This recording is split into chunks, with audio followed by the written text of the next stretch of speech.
So, after making a very long video about hacking circumstances, I here have attempted to connect my tablet to my hotspot from my smartphone device, and it made a connection, and then the connection was cut from the interference upstairs. And then here I've been logged out of my Huron number 4 Google account, which has all of my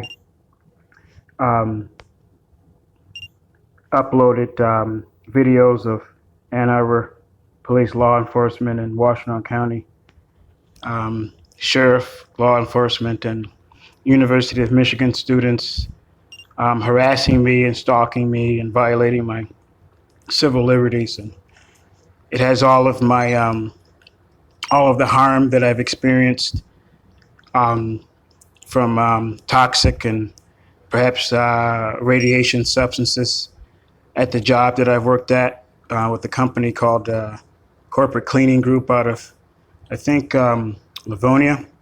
And so I'm in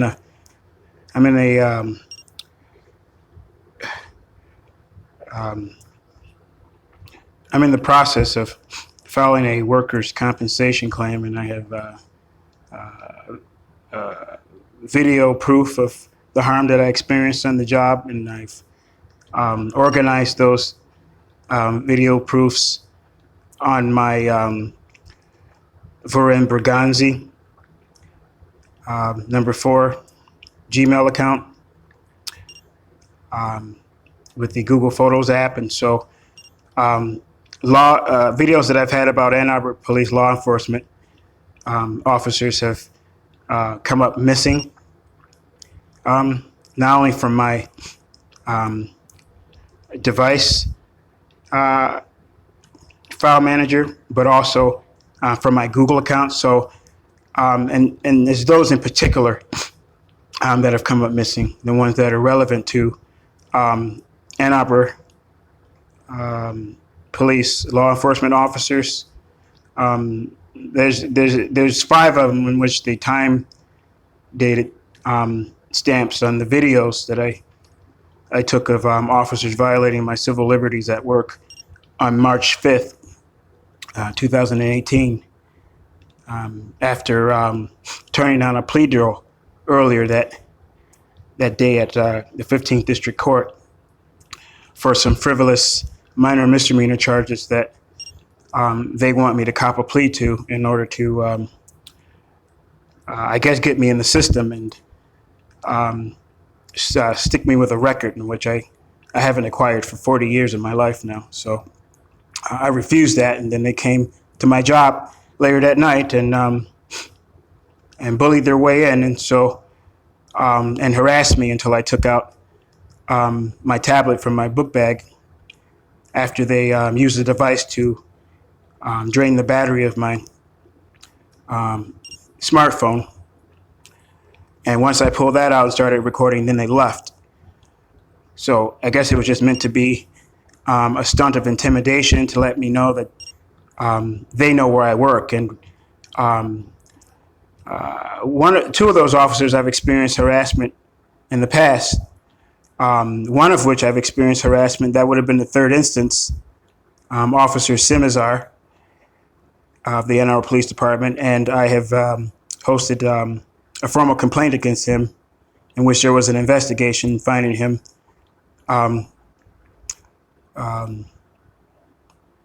of misconduct on a minor violation, but sweeping under the rug and minimalizing the more serious violation and claim that I made.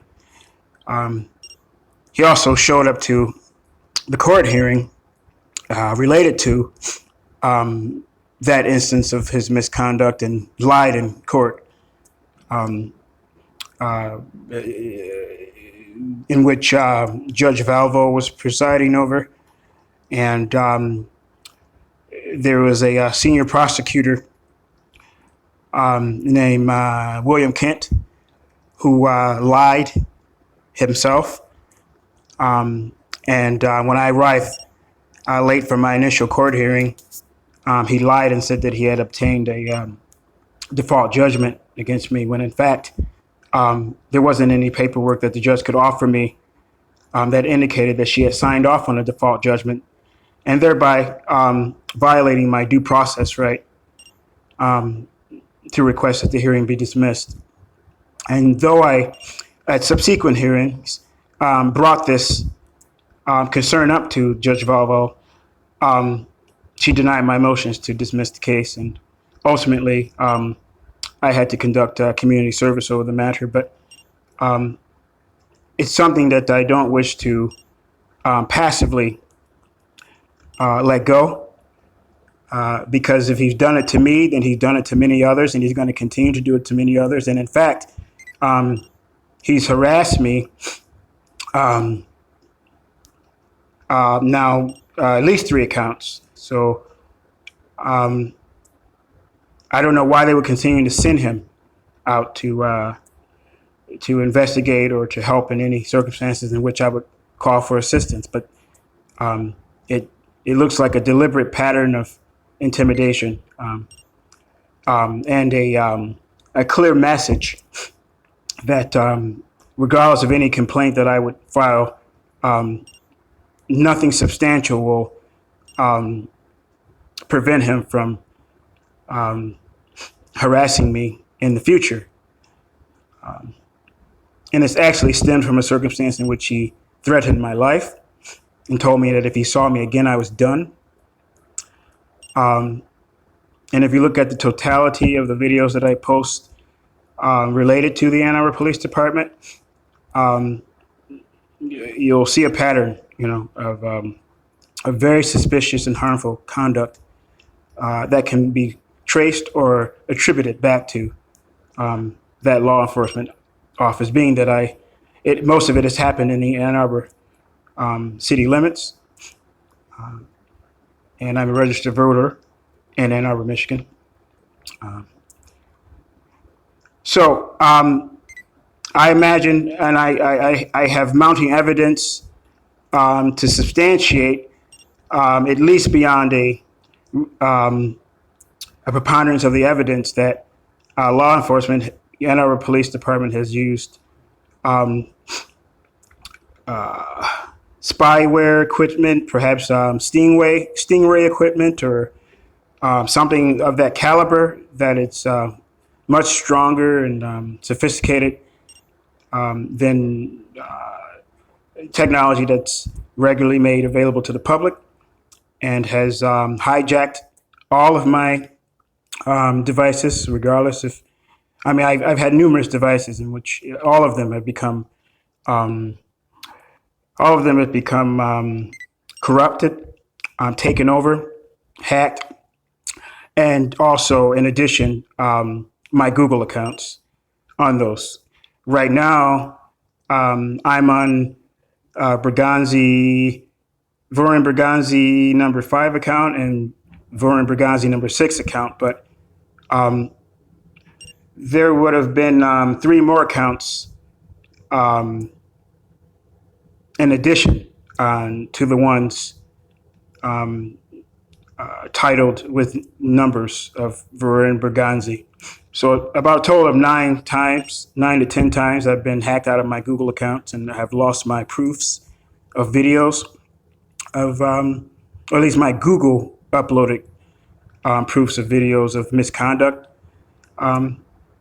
circumstances between me and specific Ann Arbor police officers.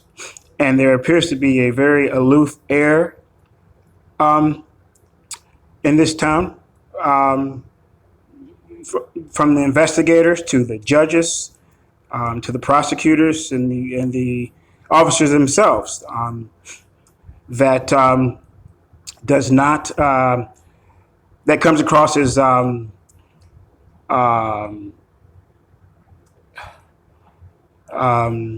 negligence of accountability and lawful conduct, and thereby an abuse of authority granted to law enforcement officers in this state and on a federal level in this country. That most certainly violates the civil liberties of, or have violated my civil liberties. So, now I'm hacked out of this account, and the thing is, I've been hacked out of this account, this Huron Brigazzi number 4 account, since at least March 5th, the same date that the officers came to my job and harassed me. And when they left, they rebooted my tablet and at least changed the time date stamp on the videos that I recorded of the incident, and the videos after. Yes, that's possible, and that's what they did. And why any other hacker than police, the Ann Arbor Police Department, would do that specific to those videos would be a very difficult and unlikely circumstance to explain and substantiate. So I talked to a Detective Fox at the Ann Arbor Police Department on the 19th, I believe. I believe it was the 19th, about the circumstance, and he was going to investigate it, and I was supposed to email him proofs of the videos. But when I found out that the videos timestamps had been changed to 3 hours ahead of when the actual circumstances took place, it became a bigger issue for me to research and gather proof about. And so I've been delayed now for at least a week writing a report with links to those videos, proofs of those videos and timestamps, and all of which are on this account. And so now all of a sudden, not only can my tablet not maintain a connection with my Wi-Fi, Verizon wireless service, which is unlimited data usage, but now, as you can see, it obviously made a connection for a short amount of time, in which I used it to check my Facebook to see if they had broken into that again. I have a video that I'm going to upload. You'll probably upload before this one, in which I provide proof of there being an additional hacker with the same kind of phone that I have in the same apartment complex, thereby sharing a very similar IP address, perhaps one with just one number difference, with the same model and device phone. And so making it easier for a program like my Facebook account to recognize the device as familiar, but also hopefully proposing as a circumstance in which I, as the user, may overlook it and mistake it as a additional mistake or login of the account with my device. But you'll see videos from earlier in which I conduct a Wi-Fi scan of the area here that I live in, the apartment complex here, and you'll see on the Wi-Fi scan an LG Stylo 3 device, which is what this is that I have, that I purchased 2 weeks ago at Walmart in another city, the city that I see my doctor's office. I go to my doctor's office, Southgate, Michigan. And so there would be no way that anyone would know what model phone that I purchased, because no one knows. I've told no one. not even my roommate that I live with. The only person who would know that is the person who sold it to me, who probably forwarded the information to law enforcement there in Southgate, who in turn forwarded it to Ann Arbor Police Department, whom themselves are probably upstairs using some type of advanced machinery to block not only my 4G LTE signal here, and my hotspot signal from my 4G LTE signal, but they blocked my Xfinity Comcast Wi-Fi signal as well last night consistently, and the day before that. And when I conducted an analysis of the network, I found that there was someone using the 5 gigahertz channel, which remained unavailable for my use as a subscriber. And so therefore I was limited to the 2.5 gigahertz channel. And they were using that 5 gigahertz channel to, I believe, help in their operation of interfering with my use of uploading and downloading files to and from my public social accounts. And I'm using them as mediums and storage platforms and public awareness. I'm not using them for entertainment or public social entertainment. I'm using them as a serious, legitimate evidence storage and awareness platform. And I know that they're aware of this. And so based on all the hacking that I've experienced. And so this is just one more of those circumstances. So how they hacked me out of this Voron Berganzi, Voron Berganzi number 4 account is somehow, well, they can see. They can either see what's on my screen, or there's some type of bug or virus that can intercept all of my typing on the screen keyboard or on my external Bluetooth keyboard. And in fact, I've had a hard time. It's been impossible for me to connect my Bluetooth keyboard to this tablet for some odd reason. So they've hacked this tablet to the extent that I can't even connect the Bluetooth keyboard, which is here, to this tablet. Because of that, I can connect this Bluetooth keyboard to this device that I'm making the video with right now without a problem. And my other devices, I have another phone. It connects to that just fine, but it won't connect to this one, this tablet.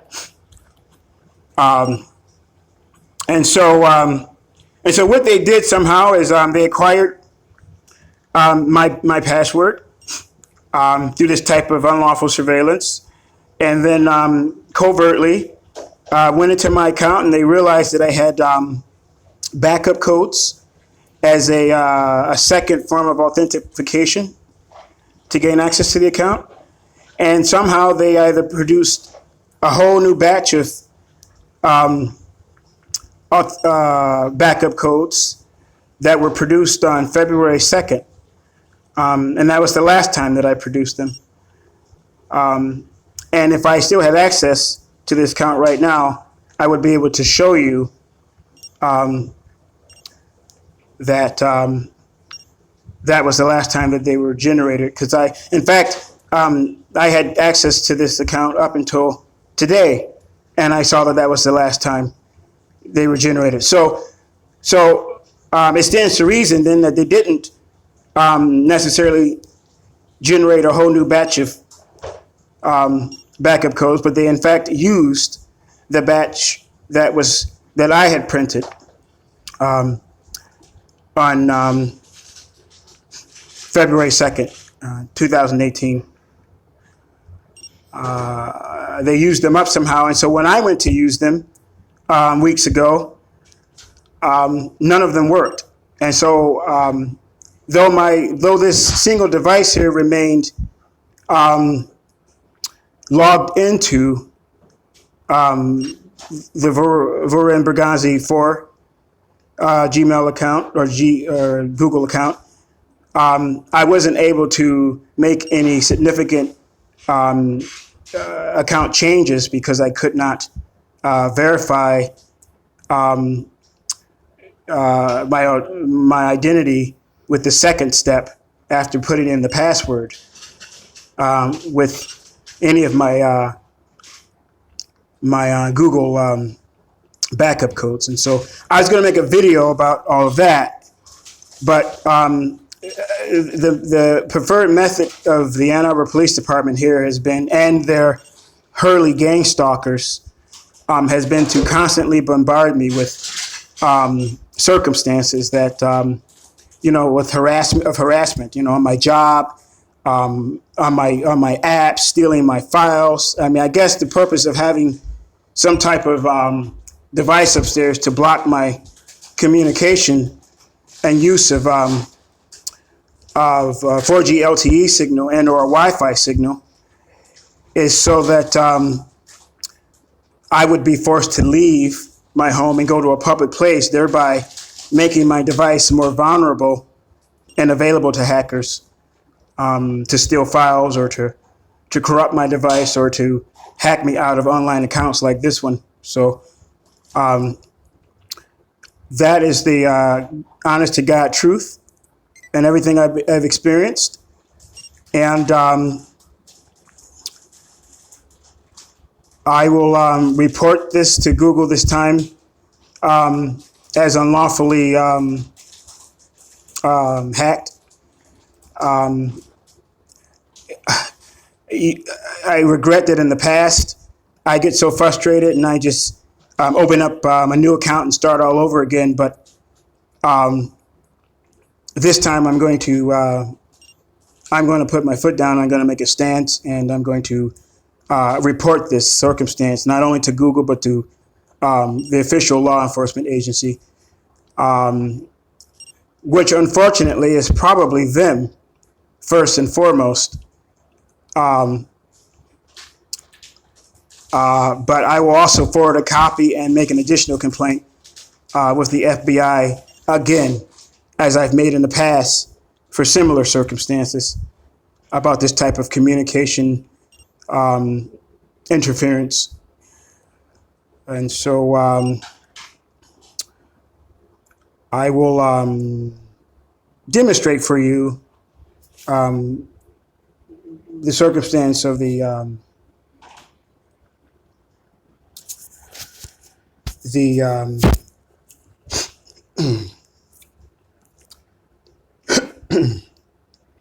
the problem I'm having with my hotspot. So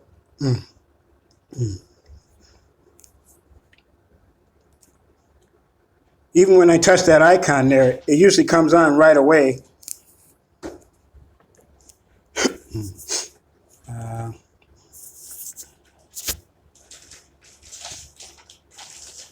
Alrighty. Wait a minute. Let's see here. Tethering. Alrighty.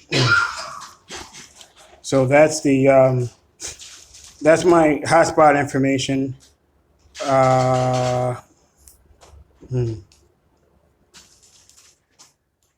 I just have it to one user. I've never experienced someone else using this password here to connect to my Wi-Fi, but that would be an obvious circumstance. So I'm going to indicate broadcast here so that we can see if it in fact shows up on the Wi-Fi menu on my tablet. All right, so so now we're going to go back to the camera, and then let's see.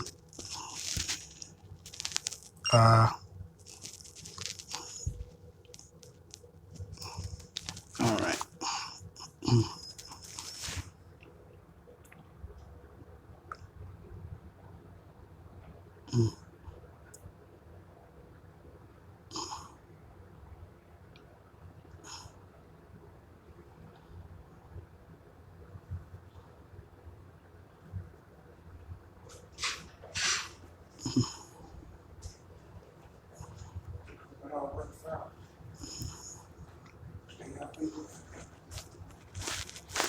So right there, here, that's the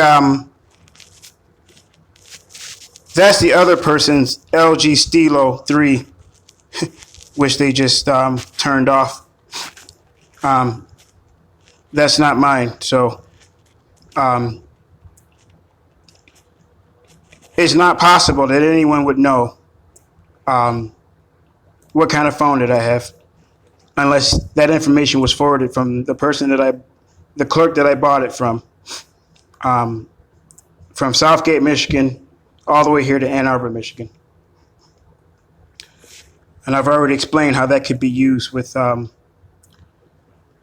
neighboring IP addresses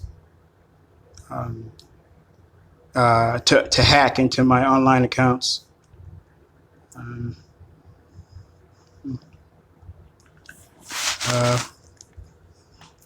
So as you see, it's not showing up here on the Wi-Fi search. Let's go back to okay, so if here, let's try this again.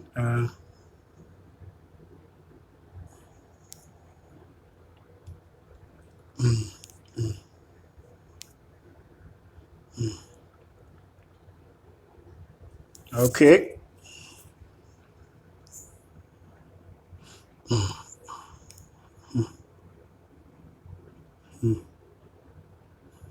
Okay. Now it's working.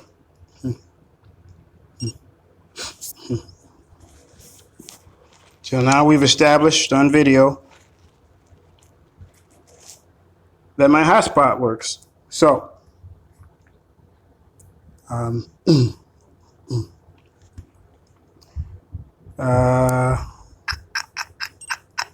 let's see here.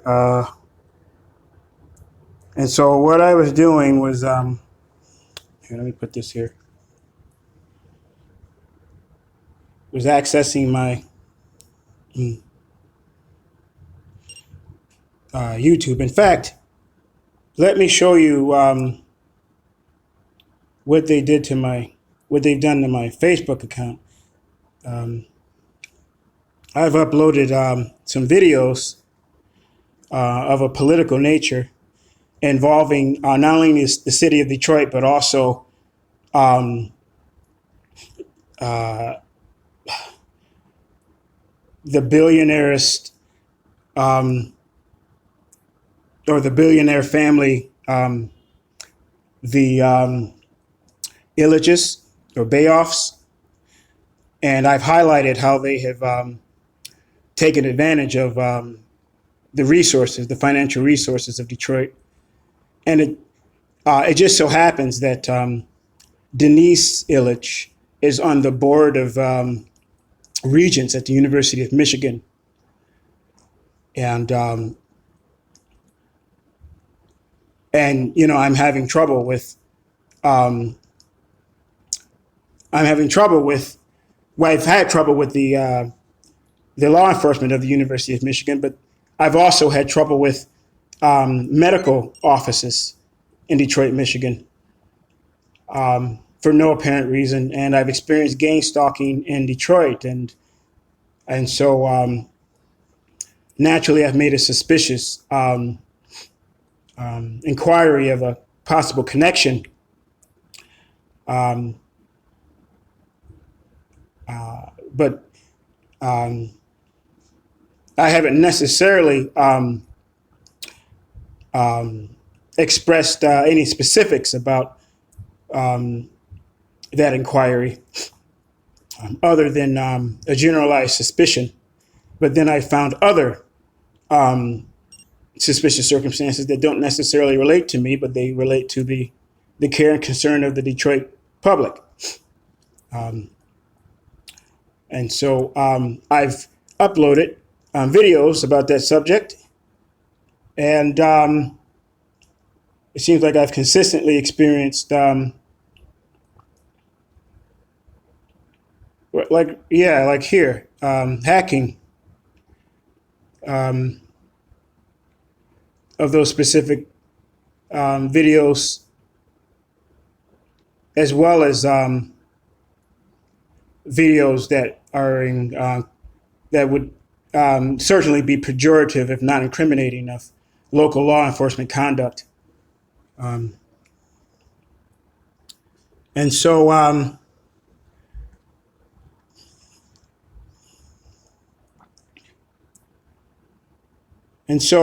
here's one of the videos here that I attempted to upload.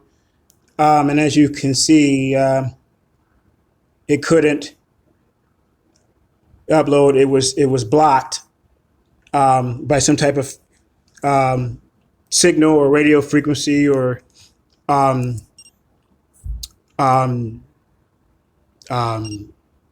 hacking of the Comcast Xfinity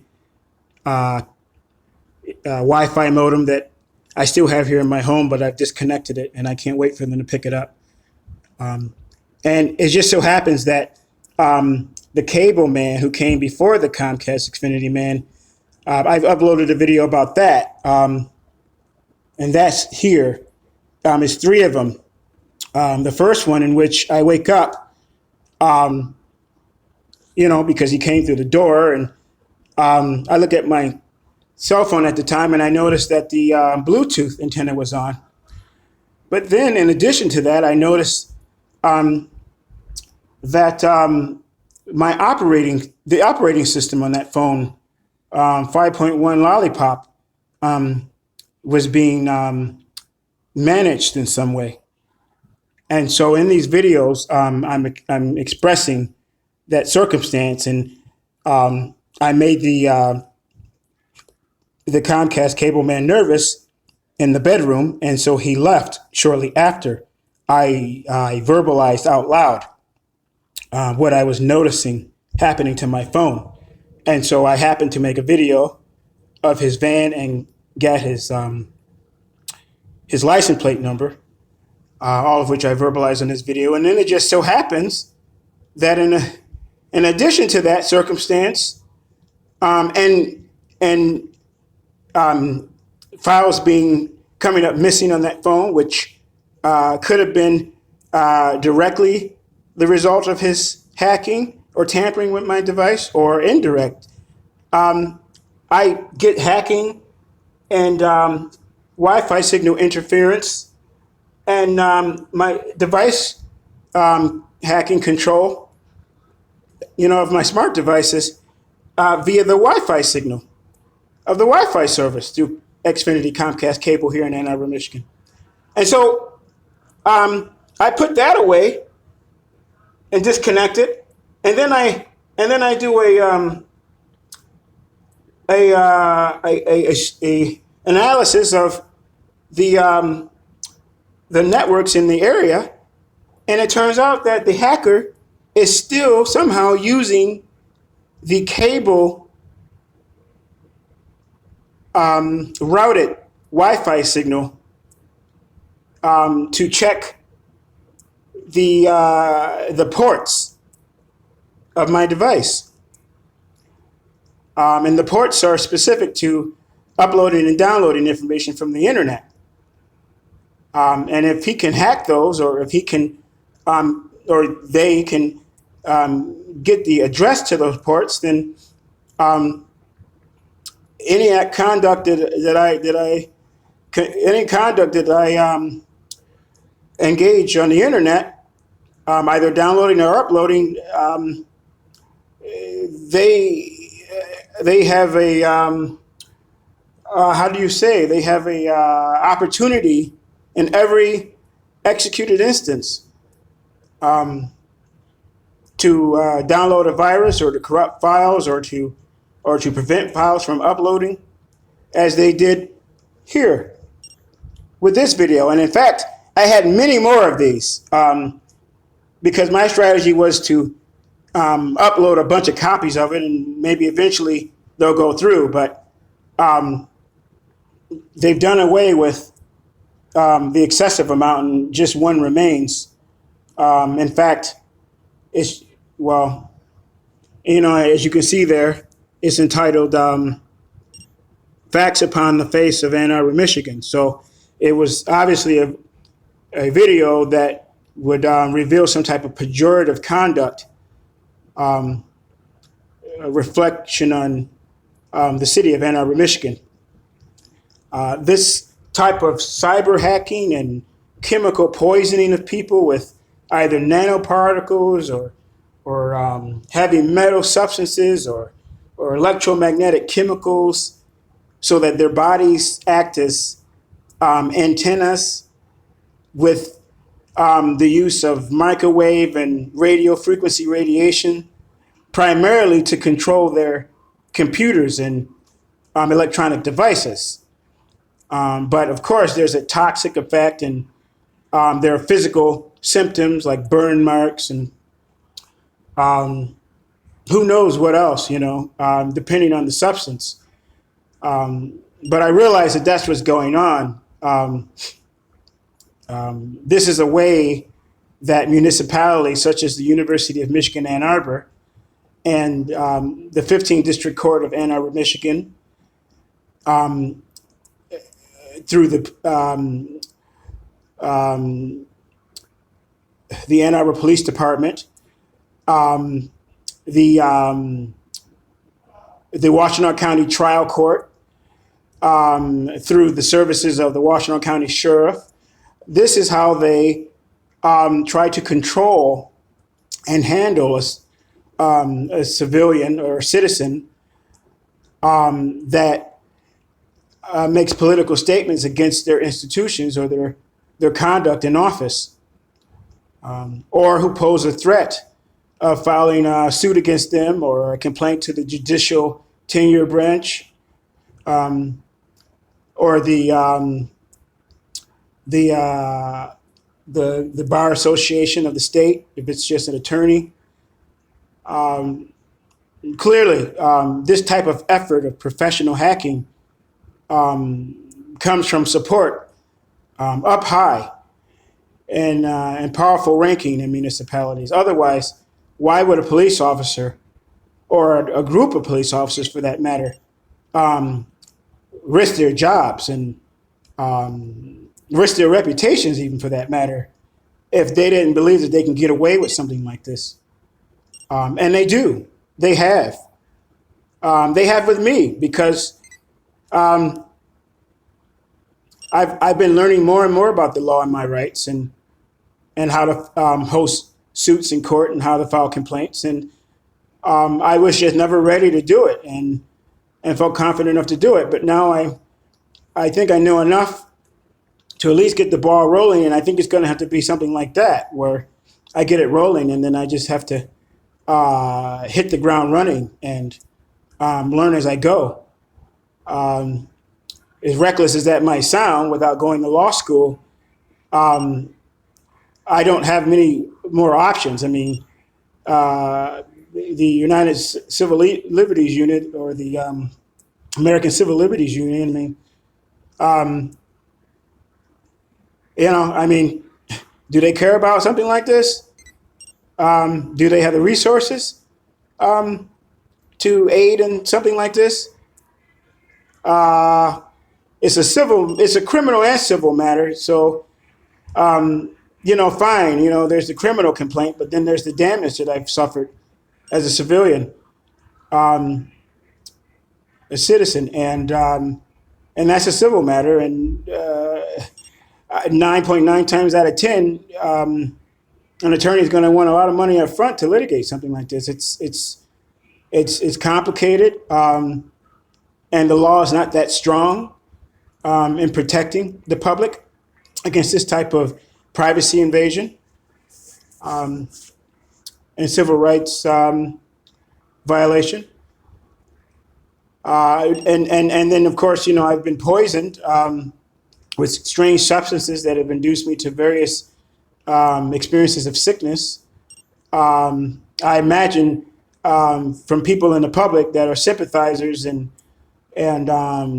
working on behalf or supporters of the law enforcement agencies that I'm having these conflicts with. And then once I have this poison in me, such as arsenic, I've tested positive for an amount of arsenic in my system, and lead and mercury. I'm trying to think of what the other one was, but I'm going to post the results online. You have those in your system, in addition to possibly something like nanoparticles, and the police can do all kinds of things to your body and use your body in all kinds of ways with powerful equipment like stingray apparatuses. And it's not even them. I've been in coffee houses and experienced hackers controlling my device remotely from afar, from further than the typical 16 feet necessary for a Bluetooth connection to maintain a strong enough signal, for example, to be used to hack. And so, it's very likely that the metals and chemicals that I've been poisoned with have induced me as acting as some type of radio antenna in which to download or interact with or exchange commands and directions with my electronic devices. And, I'm sure there's a lot of people in Ann Arbor, Michigan, and a lot of students at the University of Michigan, or people in general who don't like me, or they think I'm a troublemaker. They've never seen anything like this before because of someone posting all these complaints and coming out in public and holding very powerful political people accountable for this, like the mayor of Ann Arbor. I mean, if you think a mayor of a city is aloof to this kind of stuff, come along now. But the thing is, first of all, my first and foremost concern is me and my health, not them and their opinions. And second, anything that I do to protect myself on my behalf from this type of unlawful and harmful and possibly lethal conduct, if not debilitating conduct, can happen to anyone. And, unfortunately, Americans are so nonchalant about that. It's so easy for them to feel detached from a circumstance, and imagine it never happened to them. Something like this is so under the radar, it's so covert, you just don't know. You don't know. You could be walking around with this stuff in your system. And, I have a doctor, primary care doctor at the University of Michigan, and I've gone to the University of Michigan ER, I can't tell you how many times, something like 20 in the last 2 years for sicknesses and debilitating ailments, physical and cognitive, in which they blow off as a headache or indigestion, or they'll even conduct labs, and they'll even conduct CAT scans and X-rays and all that. And well, here's the funny thing: if I'm being poisoned with substance, especially like heavy metals, do you think exposing me to the radiation of a X-ray machine or a CT machine with contrast dye is going to help or complicate that circumstance? And so it just leads one to suspicion that you have a small town municipality, local law enforcement, and our police department. You have a university that considers itself, by statute of the state, its own municipality or government, and it has its own police officers. And it's a small town. You think they're not working together? You think, how many times did I go to the emergency room and to arrive at the front door to see Ann Arbor Police Department's vehicles already sitting there? Yeah, of course they could be there for some other call. But what's the coincidence that the numerous amount of times that I've gone there, they've been sitting there, or their vehicle's been parked there. And then I go in for serious ailments, only to leave, sometimes with just a cup of yogurt. Not even any medication or a referral to a specialist, for that matter. It all looks very odd and suspicious. And I have videos of my experiences at the ER room. And come along now. A health system that ranks itself something of world-class order. You should see some of these videos I posted in which they leave vials of sodium chloride and other substances on the floor. By coincidence, within close proximity and eye view of me, or the treatment that I received just recently by the PA who was supposed to be assessing my circumstance and condition, and her assistant, and not giving me an uninterrupted session of her attention.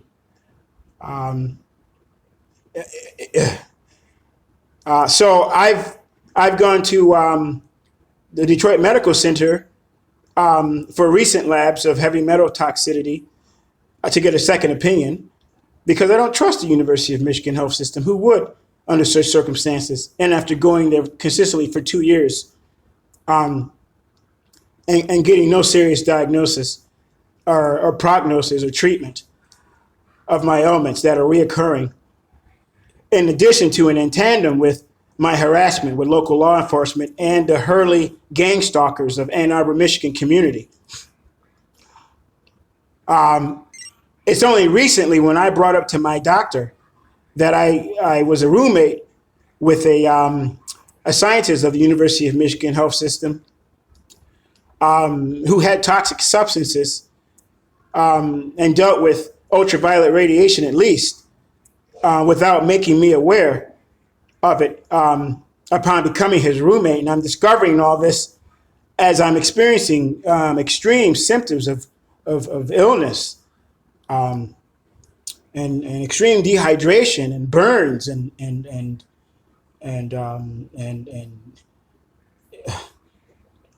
I mean it all suggests very strongly that I was being exposed to some form of radiation and some type of toxicity, being his roommate. And I called the police numerous times and they swept it under the rug. They didn't even take his name. They wouldn't take his name, even though I'd tell them, and ask them to investigate it. They'd always describe me as an emotionally disabled person, even though numerous times the ambulance would come and assess me and would not conclude that I was disturbed enough necessarily to be hospitalized. So I have numerous of these videos. They're in the history of this Facebook, and I have other Facebooks I've been hacked out of. They have videos too. This city is out of order. It is a dangerous, aloof, arrogant, flippant criminal enterprise of a very sophisticated and want to be thought of as educated instrumentation of operation, but crime is not intelligent on any level.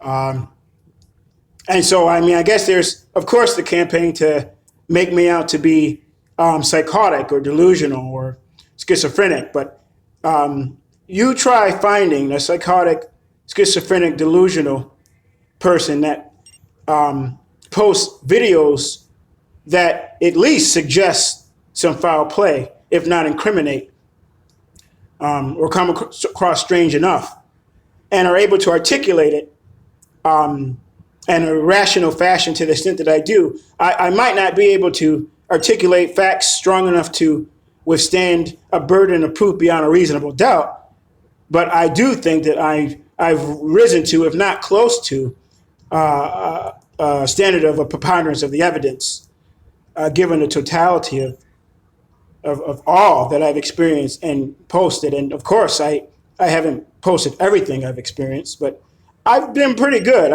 I would say I've posted 2/3 of what I've experienced. And I started off doing that because I felt insecure and unsafe. But now I do it as an advocate. Anger and discontentment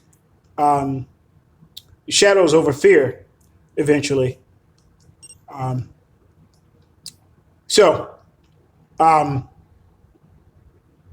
That's to not make this another too long of a video.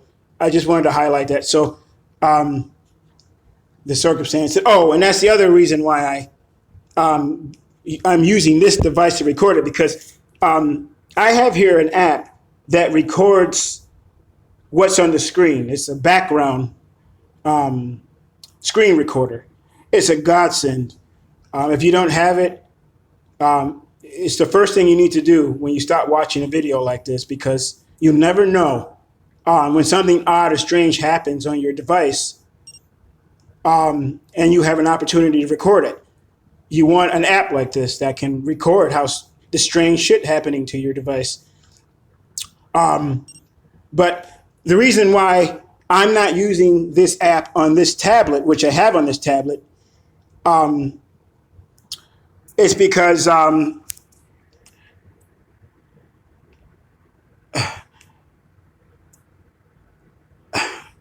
well, I guess mostly it's because I didn't want to back out of the YouTube account without being able to record the proof that I was hacked out of that Voren Bergazi 4 account. And then secondly, I attempted to take screenshots. I have it set up to do that. And here you can see this little icon up here in the corner. The hackers, some of which I strongly believe are upstairs using a device in the network, and the AT&T network, and cable connection that I don't even have my router hooked up to interfere with my devices and to control the system functionings in my device. And so here you see, hold on, couldn't capture screenshot, can't take screenshot due to limited storage space, or not allowed by the app. Okay, that's ridiculous. If you want to go to YouTube and your YouTube app and try to take a screenshot, go ahead and try. And I bet you'll be able to do it. Secondly, I'll show you how much data I have in my storage. Okay, the screenshot is kilobytes. So right there, I have about a half a gig of data. Okay, so, and let's see if I try to take a screenshot.